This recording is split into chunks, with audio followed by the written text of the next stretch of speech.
Yeah, yeah.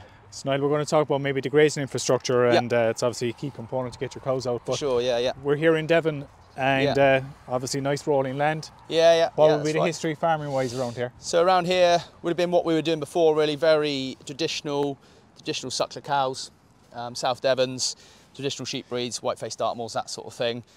There's sort of my local neighbours are sort of coming a bit more now to the sort of the mule and that sort of thing. But yeah, very traditional farmers. We've got a dairy farm to our left, but that's about probably the only one in the area. Yeah. So we are being a sort of Jersey dairy farm like we are, and try and change everything we are all the time. We're quite new to the area, really. We've got a big estate to our south that is very traditional farming, and it's very typical South Devon, really. Rolling hills, red soil, quite very fertile. Very quite deep soils. Yeah. Grows a lot of grass. Good place to be. It's just you've got to put up with the sort of quite steep areas as well. So infrastructure-wise, what have you put in here? So we put track-wise, so we done all the fencing. So obviously we got fencing all the way around the tracks. We put all the tracks in. We had to lose a stone off the farm when we dug the site, and we came across a lot of real nice black shillet. And now we've got mains electric around the whole farm as well. So it just makes us it's really easy to get cows out when we need to. So if weather's not permitting, we can get cows to, we haven't got too many muddy gateways and that side of things. It works really, really easily. We use bungee cords on all the gateways. We have, out this end of the farm, got gates on the ends, but generally just bungee cords works quite well. We'd put all the water troughs in. I think there's 35, 40 water troughs in we put in. Every paddock's got a single one in. Just plenty of water. Some of the bigger paddocks have got 3 or 4 in. There's up through there. As you can see, 3 or 4 in the valley. And looking like a lot of grass actually. Yeah, a pile of it. Yeah, it's going to be good when we get out. It's like I said earlier on, we will end up having to cut a bit of the platform, but that'll be all right. They'll come into some nice regrowth then.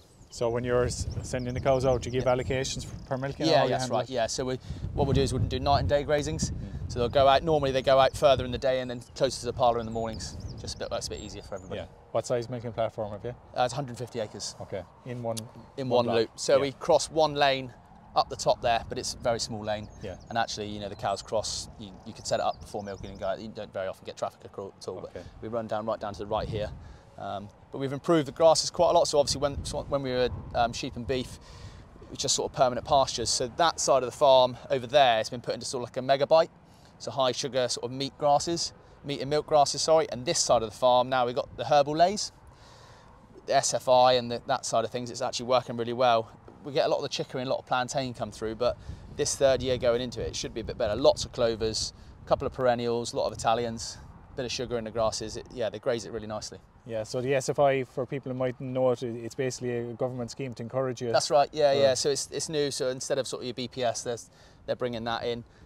We've opted into it, and I think we're going to opt into it at another farm as well, because to be honest with you, we have got no limitations on what we do with the grazing, no limitations with slurry or fertiliser. So we're really up for it. Yeah. So are you NVZ here? Have you? We're not NVZ, no. So we can do what we want with the slurry. Yeah, okay. To a certain degree. We try, I put a little bit on this winter, but I try not to put too much on because I don't want to bring up the phosphate too much. So we do take a fair bit off farm, and we umbilical everything. We never run tankers over the ground just because of compaction. So even if we're on off blocks, we've got 2 or 3 handy off blocks that we take it to, and we'll just umbilical it straight from the gateway. Okay. How do you find Jerseys on? It's quite undulating in places. Yeah. How do you find them handling the Good on their feet. Yeah, good on their feet. They're small, aren't they? Yeah. They're small, they're lightweight, they keep moving. If you had a big, heavy cow, it's about 2 miles of tracks on the farm. When we're going up to the top of the farm up there, some big steep inclines. They don't seem to worry too much. But if you had the big, heavy cows, they wouldn't cope with it as well. Yeah. This farm, I think, we've just it really does suit the Jersey. They're light on their feet. We can stock a few more per acre.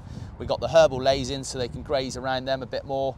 It's just sort of perfect for the Jerseys, really. I see.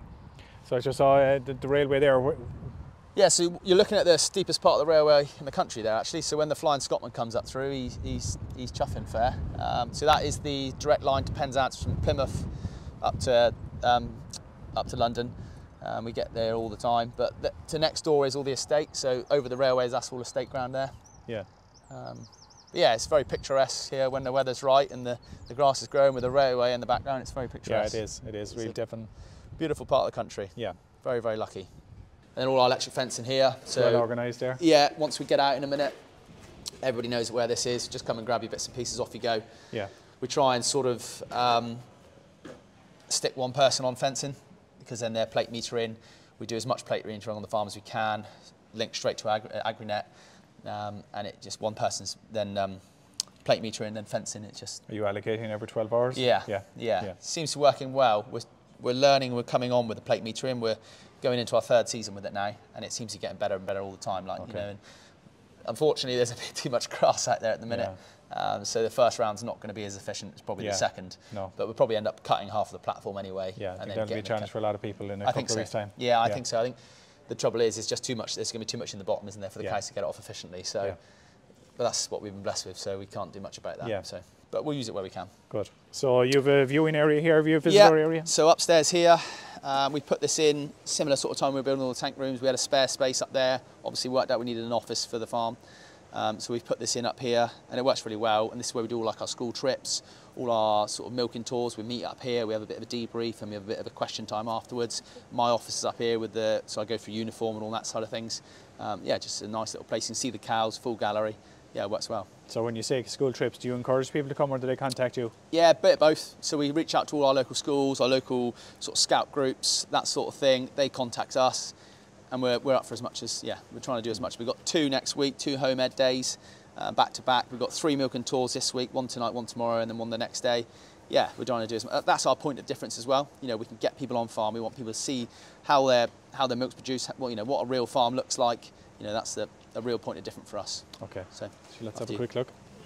So it's also mocks up for a bit of a dinner area for the staff, which works quite well. But we sort of stumbled upon this. We were doing it. We were putting it in, and we thought, oh, well, if we put a toilet and we put the office up here, and the guys can have a bit of a mess area and somewhere to sit and have their tea. And obviously you can see the cows as much as possible. This is pretty much where I spot all our bulling cows. Yeah. When I'm finding cows. Yeah, it's just a nice area. It's a view that a lot of robot farms would have. It's not typical for a herringbone set up to have this view, but that's right. Yeah. So, like I said, we sort of stumbled into it, but it's just been brilliant. You know, people can come up here, they can see the cows. They can get a taste for it. I can talk about them up here, and then we can go down and actually see the cows. So it works really well.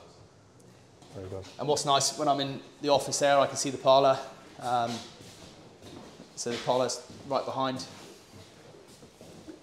yeah, it just works quite well. Handy. Yeah. So uniform is your herd management system, is it? Yeah. Yeah, brilliant. Yeah. Absolutely brilliant. We never use anything else, and done a few training courses on it now, and yeah, everything is on there. That's the Bible. Yeah. That is the Bible. That's about the only thing on the farm I'm kind of not letting anyone else. I'm trying to sort of get everyone to teach up and get the staff, you know, is up together with everything else, but the uniform is something I'm very, very keen on.